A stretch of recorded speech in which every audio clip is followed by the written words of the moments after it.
It wasn't about me in yet. Okay, y'all. Hello. This is Dr. Traci Harrell. We are live in DC.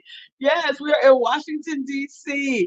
And we just completed the Congressional Black Caucus. And we are here for the National Black NBA Association overall annual conference. What is our theme this year? Affirm.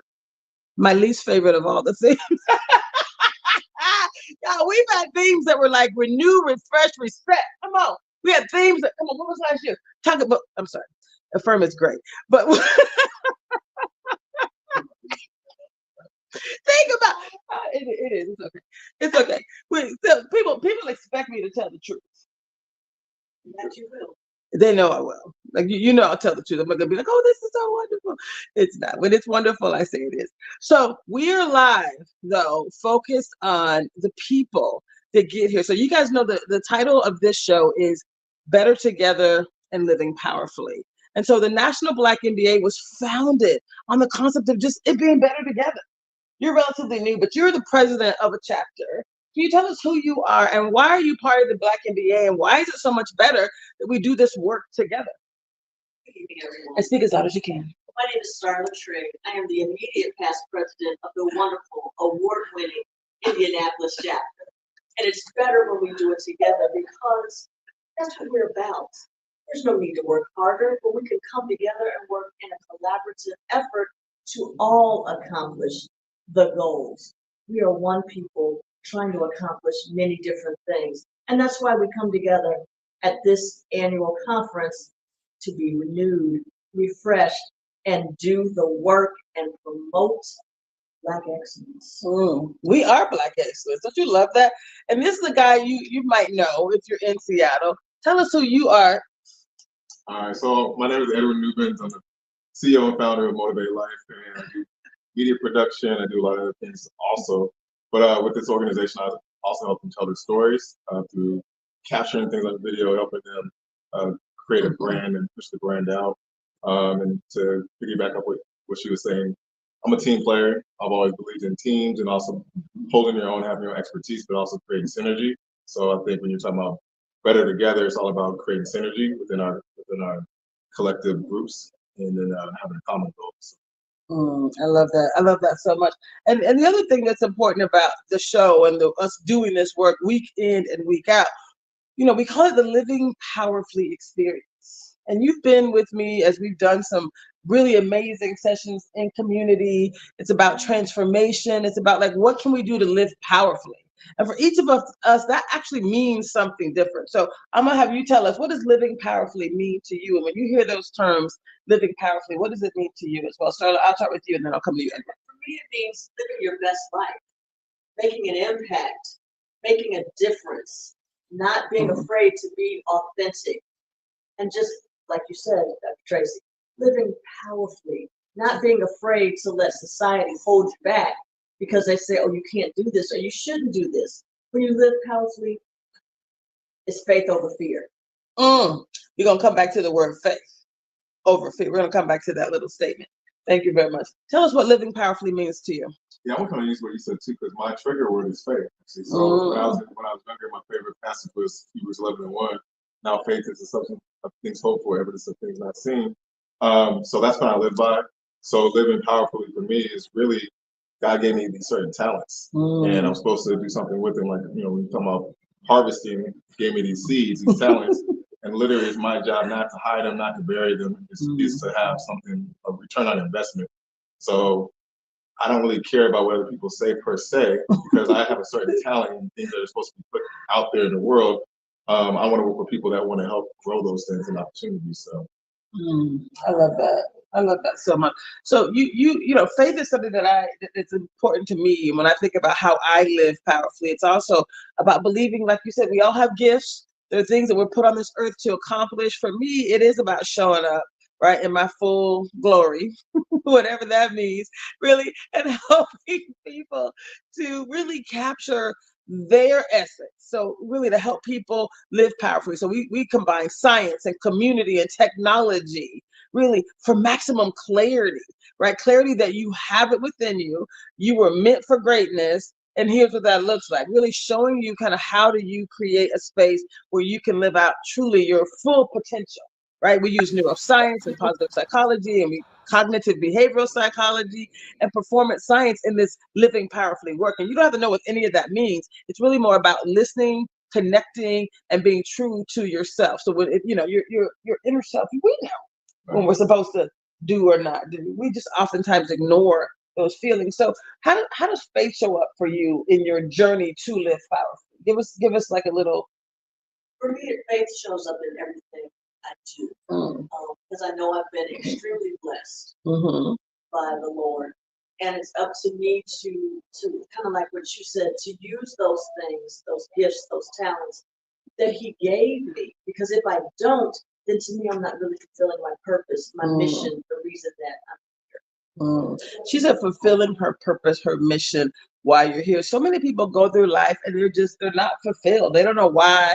They're sad. They got a job at some major corporation and they're like, I just don't feel like I'm living out my true purpose. And it's really, you can do both. You can be in a major company and also, right, choose to leverage your gifts for a greater good. Like my company is called It's All Bigger Than Me. Right? When I left Microsoft, I started It's All Bigger Than Me ministry because I felt like I needed to show up in community for free and help people to feel the positive energy about what they can do. So I started a ministry, and I call it a ministry of the mind. Then I started going and getting all these extra certifications, right? There's this concept that says we can truly live the life of your dreams. It's not for someone else. It's for you. It's for each of us. So if we could just show up and say, this is what I'm doing, right? If one man can do it, if another woman can do it, then it's for you too. So you living out your dreams is truly powerful. And you believe that it is September, which means 9 months of 2024 has already come and gone. Y'all remember New Year's talking about what the year was how fast time is gonna go. It's gonna go really fast. So how intentional can you be every day is really what's gonna determine how you live powerfully, how you are able to truly fulfill your purpose in life. Talk a little bit about the importance of being consistent in this idea of like leveraging time to truly live out your purpose. Yeah, I was just talking about that to a friend of mine before I left Seattle, and we had a long conversation around that because I came into this realization probably about 7, 8 years ago.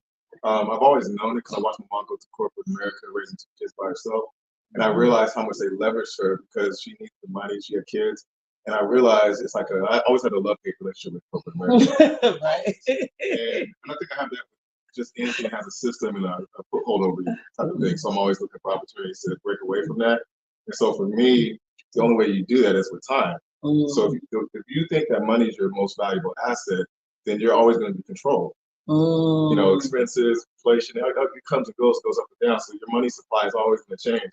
But if you can be more sustainable, meaning going back to the old technologies, growing food or learning how to build. That's why I do all those DIY projects. I know how to do something with my hands. I can build my own house, do my own whatever I need to do.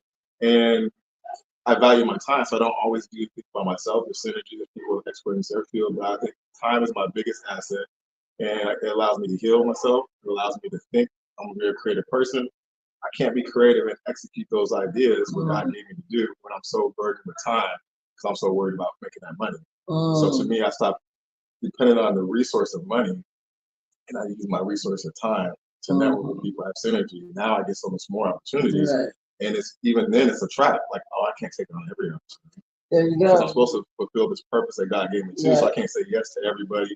Even my own whims and my DIY stuff I love to do. Yes. Come on, you need to stop that. I need to stop focus on a few things. Yeah. Also, resting. A lot of us don't value resting.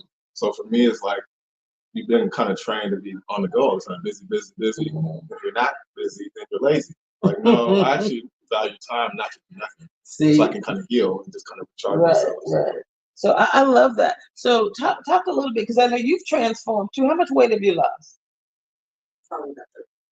Listen, she and I are about at the same number. So when you think about showing up in the universe and deciding that I'm going to treat my body a little bit more respectful, right? I'm going to invest time in rest and exercise and whatever. So let's talk a little bit about that as well. Because so this living powerfully experience, right? It has a few elements. We said getting better together, getting healthier, getting happier, getting wealthier, and getting wiser. And all those things matter. I think getting healthier, we put it first because it's like if we don't invest in this physical apparatus that we're moving through the earth with, right, we're not going to be able to be as effective in those other areas, especially helping others, but really fulfilling your purpose. So just talk a little bit about what your routine is, or like, what do you do? What did you do to lose weight? What are you doing to invest in yourself to get healthier? I think one of the big things for me is realizing time is a gift. Talk a little bit louder because they're getting louder. Okay. Time is a gift given to me by God. Something that He doesn't have to do. So I try to be intentional in the things and the ways in which I use my time. And I also understand I get one body. So if I don't treat it as a simple, who He is, I can't say, okay, God, may I get a new or a new leg? Can I get a new one? And He's like, no, because you didn't take care of the one I gave you. So I get, and I try, as I've gotten older and hopefully a little wiser, I have come to realize that I'm not pouring into myself and making sure my cup is full. I can't pour into anybody else. So it's about self-care and realizing I am important. I must come first. So that's what works for me. She said again. That is absolutely. You are important. Because I'm important. I'm enough. And like he said, it's not so much, it doesn't matter what other people say. Because if I don't have those feelings and that right attitude, then what do I have?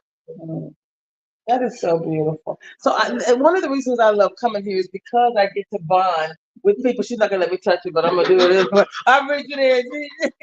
I love this woman. I love her. And when I was able to introduce her to Edward and to Dr. James Carter, who's actually over there on another Zoom call, he's president of the Seattle chapter. And the thing that I think that I admire most about each person that's here is that we have this. We're volunteers. Did I mention that? And proud, right? And proud. Like we're volunteers. We've leaned in to say this is important. This is what success looks like to us. And part of that is contributing to the next generation. I'm gonna say leaving a legacy, being in a position where we can actually leave a legacy. At 9:30, I'm actually gonna, at 9:27, we're gonna go on a break. Thank you for reminding me. My producer is saying, get ready, get ready.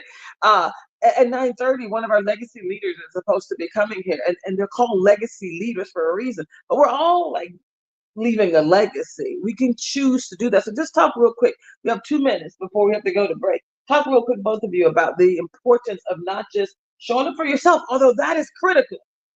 That I'm still working on that. Like every day, I'm choosing.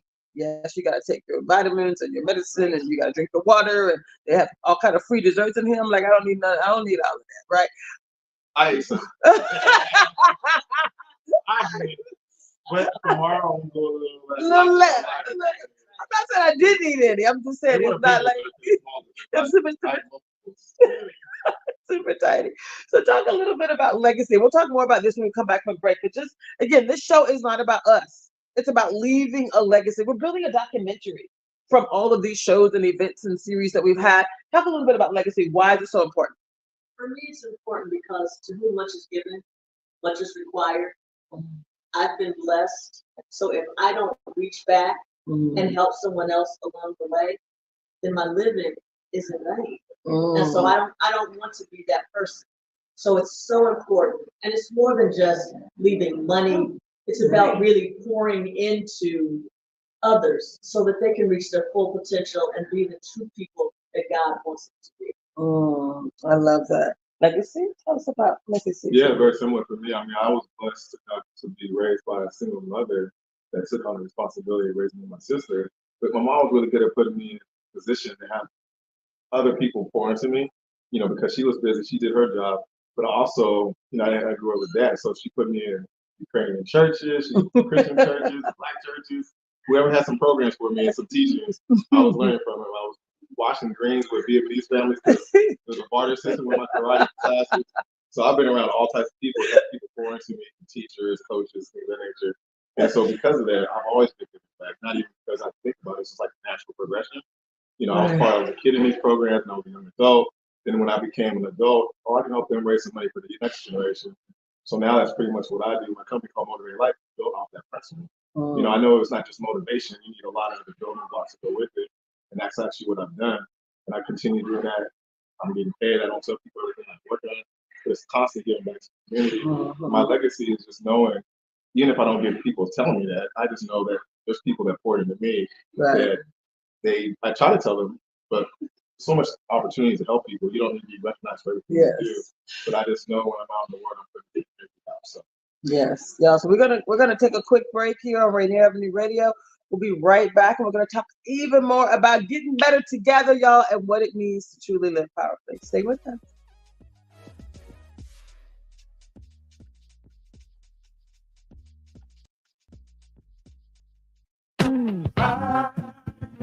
I'm Paul Pearson, host of Star Time, and when I'm not deep frying a turducken in a closed garage, I'm listening to Rainier Avenue Radio.world.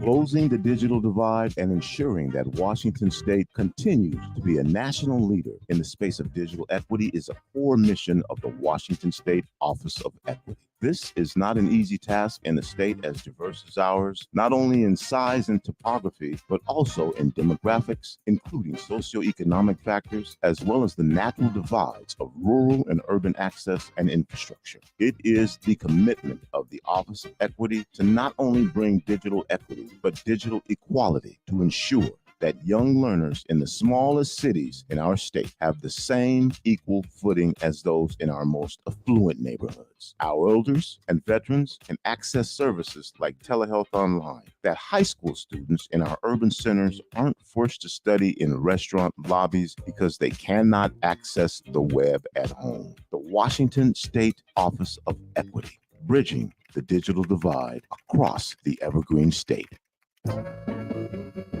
Hey, this is Paul Pearson. I've hosted the R&B show Star Time since the very beginning of Rainier Avenue Radio, and after years of featuring tracks from the 50s through the 80s, Star Time now plays R&B and hip-hop from the 1990s as well. A whole half-century of soul, funk, hip-hop, and more on Star Time, Wednesdays at 2 p.m. on Rainier Avenue Radio.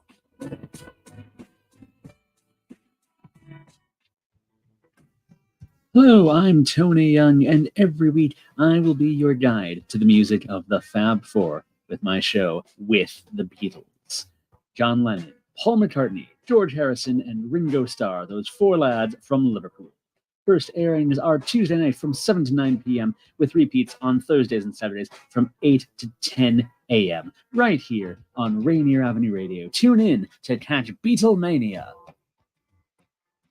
Support for Rainier Avenue Radio comes from Dimitri's Jazz Alley, Thursday, September 12th through Sunday, September 15th, presenting two-time Grammy-nominated soulful tenor saxophonist Kirk Whalum, touring in support of his new release, Epic Cool. Next at Jazz Alley is Seattle's born and bred trumpeter/singer Jermaine Smith, Monday, September 16th, one night only, on tour in support of his new release, Come On Home. Tickets and information at jazzalley.com. Ladies and gentlemen, Are you ready for this? this is Rainier Avenue Radio .world, the station that cares about our community. Yeah.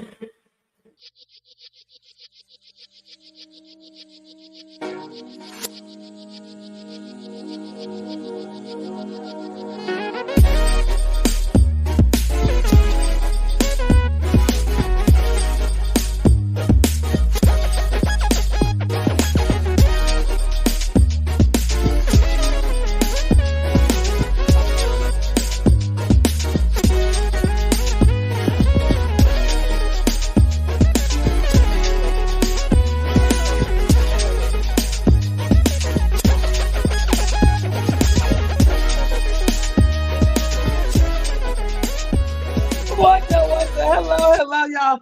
We are live. Oh my goodness. Did I mention we're in DC? Oh my goodness. So we are live in Washington, DC.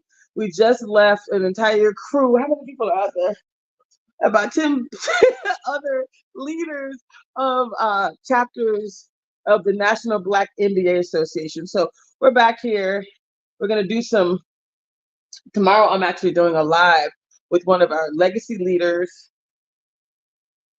one of the founders of the organization, Dr. Alex Gavin, some legacy leaders. So it's going to be truly exciting. So we'll have that to share with you next week. We're going to be doing some conversations that are really going to allow us to wrap up this documentary. You're a video guy, right? Like, so this show, some of the things we've done here, some of the things we've done to talk about better together and living powerfully. We've done 6-week sessions multiple times. We've had people go on a journey and say, oh my God, this is so transformational. It really is transformational. We've talked about like, how do we use science and technology and community to truly help people to transform, to live their best life, to truly, have the highest performance. I'm just curious for you, like when I say I'm going to do a documentary, people are like, what? You're a video guy. So why is it so important that we don't just have these random conversations without packaging it in such a way that we can truly tell a story and change lives? Why is that the right thing to do? I mean, there's a couple of reasons. I mean, for start off with the business aspect of it.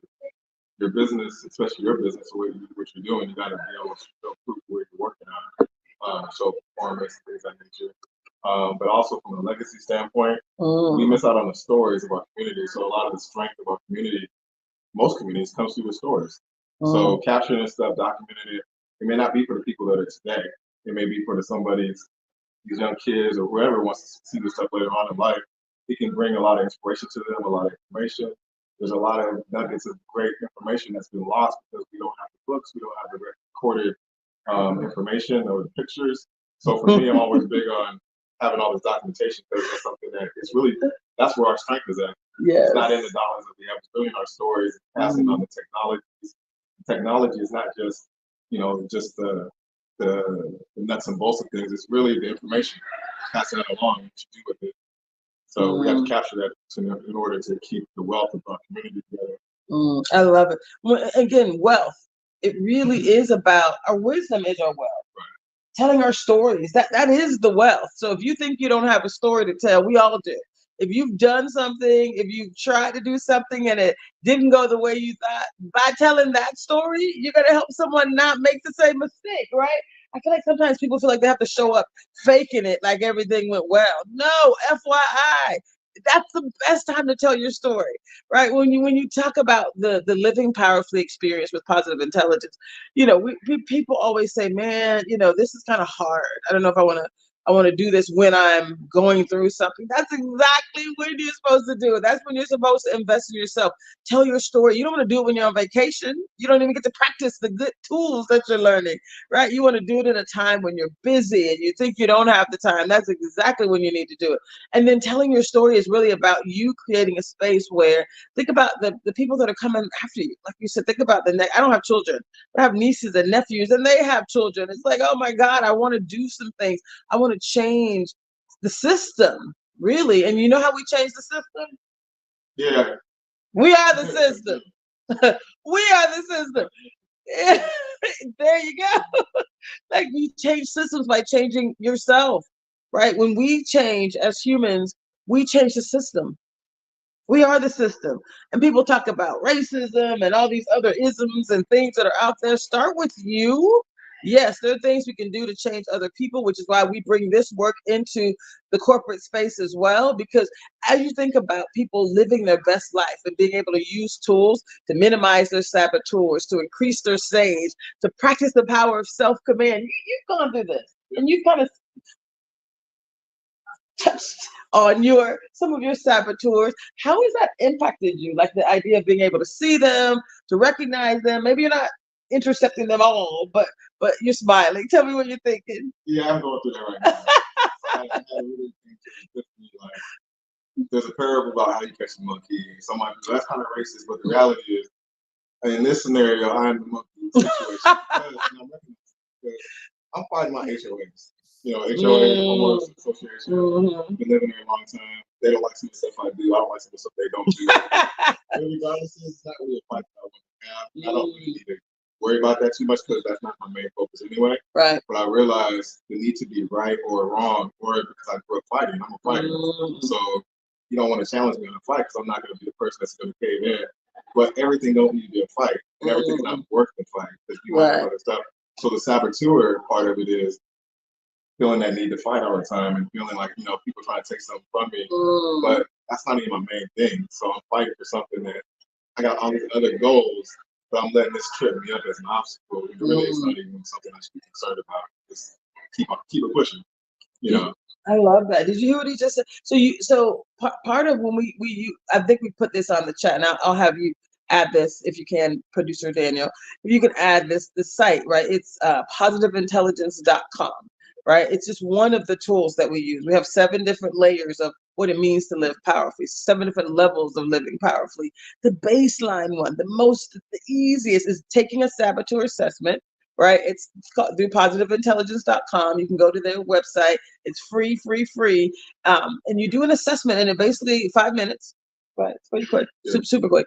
But you identify things about yourself. Like my top saboteurs, I'm a hyperachiever, a controller, and a pleaser and an avoider. Pleaser and avoider about kind of halfway. So meaning I like helping people, but I also don't like negative things. And so those kind of sometimes go together. And then the idea of being a hyperachiever, doing too much, the feeling like I need to do too much, do more and do more and do more. And it's like, really, is that necessary? So, and then controlling, like, I've had to say, whatever happens, happens, and disconnect from the outcome, as Deepak Chopra said. So I think just being able to say, here are my top saboteurs, here's what I'm going to do differently, and here's how I'm not going to trip up. I'm not going to allow myself to get tripped up. Sometimes just seeing it, saying, oh, ha, ha, ha, Nope. It's like taking your hand off a hot stove, right? So if we all were going on that journey to say, I'm gonna minimize my saboteurs, I'm gonna take my hand off the hot stove, I'm gonna tap into my superpowers of empathy and being able to activate and really, inquire without judgment. There's so much that judge is the number one saboteur. We don't even put that on the list because everybody's judging. You judge yourself, you judge others, and you judge situations. So talk a little bit about just the idea of not that you're going to help other people with their saboteurs, but what would the world look like if we were all focused on living our best lives and we were all focused on this concept of minimizing the things that trip us up, right? That's the neuroscience side of it. That's why we show up every week. But you're supposed to think about this every day. Moment by moment, you're thinking about the things that would have tripped you up that don't have to anymore. That's part of your transformation. Tell me a little bit about the why. Why is this the right thing to do? Why is this investment daily, moment by moment, seeing yourself, seeing your best self and deciding that my best self is going to look different, do different, be different, right? Just by choosing, we call it the pause and the choosing differently. So that whole concept of pausing, taking a PQ break. Why? I know you're doing it, I'm doing it. You probably gone through some of our sessions, but why should everyone like kind of invest? Think about, we're going to a new year. We're ending the old year, we're going to a new year. Like right now, don't wait till New Year's. Rise right now, the time to pause and say, I want to do differently. I want to be differently. I mean, it just comes down to what your value system is. Everybody's reason is different. Their time is different. Before I came out here, I stopped at Safeway right before it closed. Had a long conversation with a young lady, had a long conversation about life, and she's been homeless and things of that nature. She's talking about the things that she's glad she actually went through that process, so she can actually have a story to tell and actually understand her purpose better. And so, I've never been in that situation, but I've had my own situations. But everybody has their own different things. Right. But the unique part was she said she was just thinking about me a couple of days before, and here I show up out of nowhere right before I go to DC, and it was some things I've been working on relate to what our conversation has been over here. So I don't think there's any chance that it's a coincidence. We're all on this earth, we're all in this world and universe together. There's no coincidence where we bump into each other, whatever you want to call the reason, but we're supposed to be adding value to each other's lives. So when I see her, or when I don't see her, I'm adding positive opportunities for us to engage. And then I'm talking about her now because she left a positive mark, not the negative situation. And so I take that with me on my journey, and every single time I'm around other people, hopefully I'm a light to their situation. Right. And I might not even know their true situation. Just me saying hello might be the positive spark they needed for the day. Yeah. And vice versa, a smile here or there. But I think to answer your question overall is like, you only have so much time on this earth. Why don't you add value to it, and why don't you give as much as you can to what God gave you, the seeds that He gave you? Unfortunately, a lot of people don't believe in themselves for whatever reason. But I think stepping back and realizing you actually have a purpose beyond what your parents say or teachers or the community says, you're on this earth for a reason. And it's not just to be here, just to exist and just survive. You can thrive, and it doesn't mean you have dollars and all that sustainable stuff. To me, it's more being tapped into what you already have. And then letting that, nurture it and let it grow. And then also being smart enough to like learn to use filters. Keep bad energy away from you. Understand what bad energy looks like. When you walk in a room, you should be able to feel what's around you, just like animals feel danger. It's an instinct that you have, and tapping into that.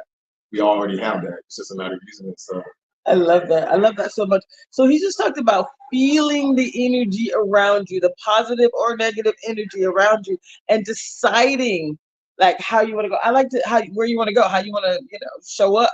Meaning, is this a space you want to remain, or something you want to, a position you need to move yourself out of? So I like to talk about a force field. You ever feel like you produce a force field and negative energy is coming, and you're like, look. So if you think about the neuroscience and positive psychology and this concept of saying, I'm breathing, I'm pausing, and I'm choosing, like this person would normally have triggered me. Right? Like if it's a person, it often is a person, right? It's a person, and it's your saboteurs that can sometimes activate someone else's saboteurs. And when you see those habits, it's like it becomes something that it just becomes automatic for both of you. But you get to decide, you get to change those moments. So you get to decide, you know what? I see it happening. I see the bullets coming. I see the darts happening, whatever it might be. And you're like, I see you, but it takes, as they said, it takes two to tango. And I'm not going there with you, right? And I'm not going there for myself. Yeah, but it actually takes less though. Yeah, I'm not going. Yes, people triggering us, you actually It's the saboteur. You to get what you're supposed to say it again. You're triggering the universe the same way, because I don't give power to the universe, right? Yes. I'm the person that's creating the universe, so if that's good or positive, I'm the result of it, so I can actually make the change. If I give all the power to the universe to do something to me, and I'm just being affected by everybody else, then I give the power to everybody else, and that means I have no accountability to make any changes. I don't have no power in the situation or no accountability. And I think it's the opposite. It's the absolute opposite. Again, a lot of people, that's how they live though. Yeah. Somebody did something and all of a sudden they may be upset. They've done a thing and it's like, no. Force feels up. You get to living powerfully is about you choosing to live powerfully no matter what is happening around. I choose joy. I choose the positive outcome. I choose to believe that a miracle is right around the corner for me. Right? I choose that God's got my back, and I'm able to combine the science and the faith factor, like, because I believe that they're not disconnected. They all in the line, right? Everything. If you, the neuroscience basically talks about every situation can be turned into a gift and an opportunity. If you believe that something good is going to happen, something good is going to happen. If you believe that something bad is going to happen, something bad is going to happen. And so you're talking about, we kind of manifest that within our own space to a certain extent. Talk a little bit about that. It's my lifestyle, and I know. I put out, I would say, typically. I'm putting out good energy. I'm no saint because I can get, I grew up in a certain environment, so I can go a different direction real quick. However, I have a more positive bent on life trajectory. I deal with people in a certain way. I can go disrespectful if I need to, but typically I try to stay on the positive side of it because I actually want positive outcomes for myself and opportunities, and I don't think that comes when you're doing bad, when you're just putting out negative energy. So for the most part, most of my days full of opportunities, talking to folks, saying hello. Business opportunities come out of not me asking for business, it's just talking about what you do in life, sharing, and then it becomes an opportunity to go a little deeper, and then you start building relationships with people, and those take time. Yes. So to me, it's just living your life in a way in which you're not creating chaos. Yes. Not being part of that system of chaos. You won't hear me. Hopefully, I don't gossip a lot. I know about the stuff too. We all talk about certain things, but the reality is, I don't like living in negativity. I know what's going on in the world too. I don't try to spread negative information all the time. Yes. My friend just caught me on something because something was going on with me, and she just had a friend who passed away, and so did I. But first thing in the morning, I'm saying, "Hey, what's up with you?" Blah blah blah, and I dump on her about some stuff going on in the HOA. And she's like, "Hey, I got time to hear all this." I was like, "Oh man, look at me on the ass, basically." Because what did you say? What did you say? What was your response to that? Oh, actually, I apologize before I left. In the moment, y'all. Yeah, I mean, I'm not going to get it. Well, before I left, I realized I was in the wrong, So I just dropped a little bit off her house, and like, hey, enjoy it, because people are going through their own grief process. I lost a brother, I lost a neighbor across the street, and then her friend passed away, who's also my friend, but I was like her second mother. So I was just like, I can argue with people. There's no reason to. We all going through our process of grieving or whatever the situation is. Let me just be a light in this situation. I don't have to be right about nothing, or I don't have to explain it. Just let it be and then move on. And then, I'm in DC now, enjoying opportunities, just showing out really. Right, and connecting, making connections, but making a positive impact on the world. Right. And so, first of all, two things you said that I thought were powerful. In the moment, pretty close in the moment. Well, not second. He said. So when you think about living powerfully and identifying your own saboteurs, is it so? And I say you see the negative and you kind of take your hand off the stove, right? Like you see what would have triggered you in the past, and you're like, no, I'm not gonna let that trigger me in the moment. And if you can do it immediately, congratulations, right? If you do it really quickly and you're not letting it take you down a path that then is going to cause other people to feel some kind of way, right? Changing your relationships, changing your performance, you're wasting time thinking about shenanigans.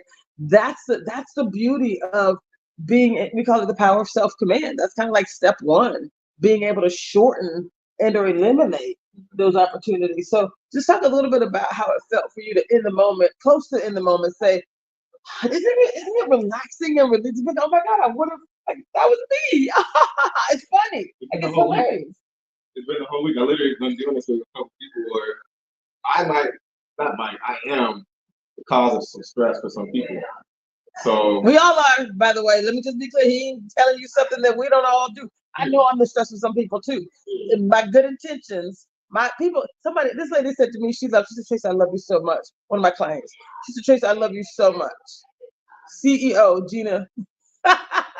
And I was meeting with her board president, and it was, we're on the East Coast. She said, Traci, the meeting's going to be at 7:30 a.m. So she said, you're wonderful. We love all of your energy. But at 7:30 a.m., if you could just tone it down just a little bit, and we just bust out laughing. I said, I got you. Let me do some PQs right now. Let me go breathe it out. But that's what love means. So you got to be able to, know that your energy, your whatever, good, bad, or indifferent, could impact people differently. So I just thought that was beautiful that we could have that kind of loving conversation. I was like, thank you. That was awesome. So, yes. Yeah, but I know I can set the tone in the room. So I know I can feel the energy shift with certain people walking in, good or bad, right? So I don't want to be those people that every time you walk into the room, it's like the shift of, dang, this person's here now. Or, in some of my situations, I'm a stubborn person too, right? Stubborn to a fault on some levels, but stubborn also. That's why I'm able to still be here, because I didn't listen to everybody. I have discernment. Just because you tell me something, you might not be qualified for me to even listen to. And I didn't have discernment about that. Or maybe you do have good information and wisdom, and I'm just being stupid enough not to listen.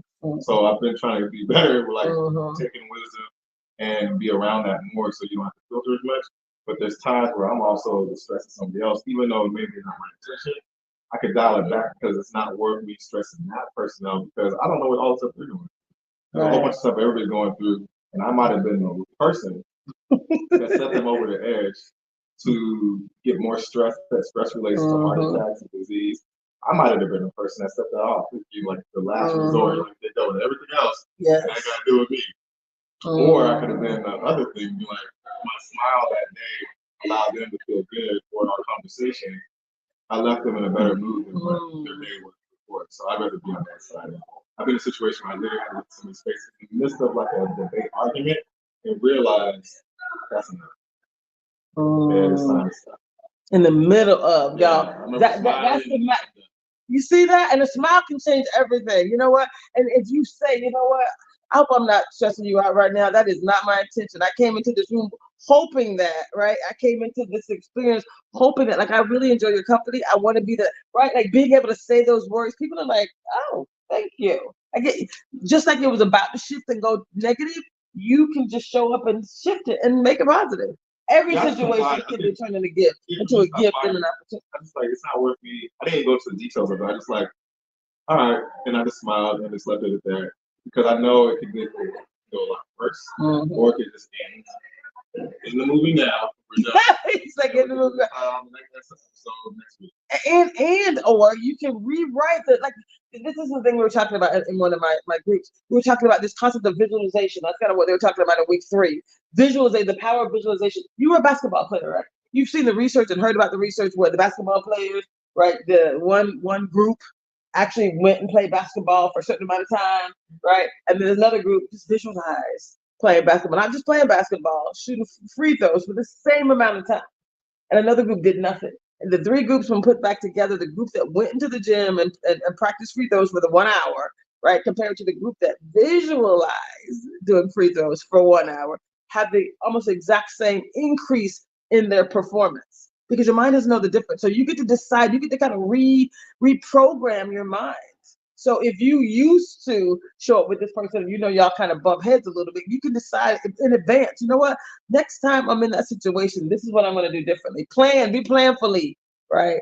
Strategic about how you're going to bring joy, how you're not going to succumb to your own saboteurs, no matter what anybody else does. Have you seen that too? Like, you've decided, you know what, I've run this path a few times. I know I'm going to project a new outcome. Talk about how that has worked for you. Yeah, I was a big visualization person because I started basketball late, so it took me, I didn't start until sophomore year, but between sophomore year and my halfway through my junior, I had a scholarship. So I had to put a lot of time in. Shout out to Coach Comer and all the people who helped me. He taught me about visualization too, as far as like believing you can dunk. But not to believe, you got to put the work in. I can visualize all day after that. I still got to do the workouts and stuff like that, but if you can see yourself doing it, you're going for the goal now. I can actually see myself attaining an opportunity. So even business school, I visualized I could be there, but my teacher had already planted a seed in 4th grade by taking us to UW. So I knew that I could be there because I'd been there before. It's just a matter of the pathway to get there. I was a big swimmer. You know, you can't have fear. You got to be able to jump in the water and visualize yourself being successful and not being scared I'm gonna drown and that kind of stuff. Right. So to me, it's like everything in life is about, you can see yourself doing it. You may not know how to get there. That's why you have coaches and mentors and things of that nature. But if you don't have the belief that you can even be in that space, then like, what are you working towards? Same thing with, you know, our community. If you don't believe our community is worth anything, I guess you won't put no effort in to help it get better, or even yourself. Like earlier, she said, I love myself. So how do I show up for that? I believe I can actually improve. I believe I can actually get to this a certain milestone, wherever that is. If I don't believe that, what, you know, what's the point of you? When you're waking up for what? You know, so to me, it's like it does come with visualization, the company you keep, the heights you can reach.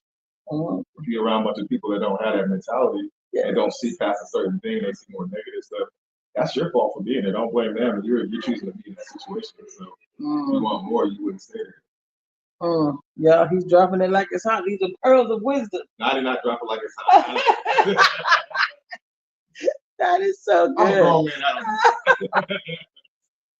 So these pearls of wisdom are all over the place. So take that. Thank you. So y'all, we are almost out of time. We have maybe 2 more minutes left. And what I really, really want from each of you is to decide today that you're going to continue to live powerfully. That you're going to choose differently. You're going to choose the outcomes that you want and just show up for that. Show up for yourself, right? And so we got 2 things that I'm going to ask this handsome gentleman to share with us. So we talked earlier about legacy. We talked about faith, and we talked about this concept of just being intentional decider. Do you want to just tell us a little bit, real quick, about, again, if you have children? Nope. Okay, I don't need it. But you have nieces and nephews. Man, I got a whole basketball team. My brother, nephew, Moses up here in Seattle.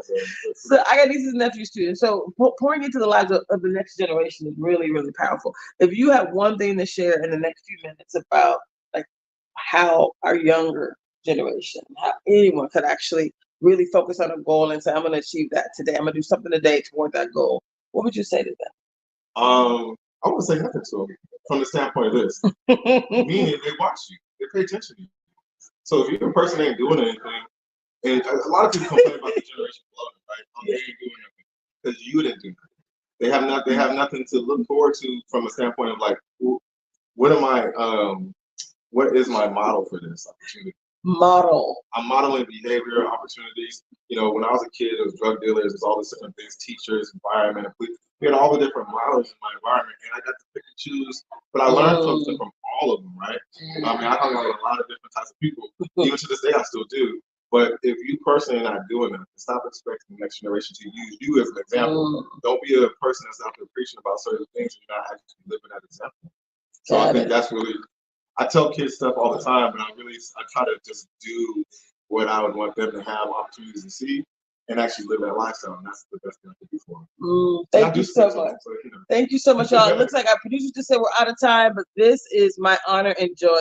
We'll be back. We're going to continue to do videos throughout this week. We'll be back next week with Better Together and Living Powerfully. We're live in DC from the National Black NBA Association National Black NBA Association National Conference. We're here with some of our Seattle chapter leaders, and we will be back. More to come. Next on is Lidline Sports. Thank you. See y'all soon.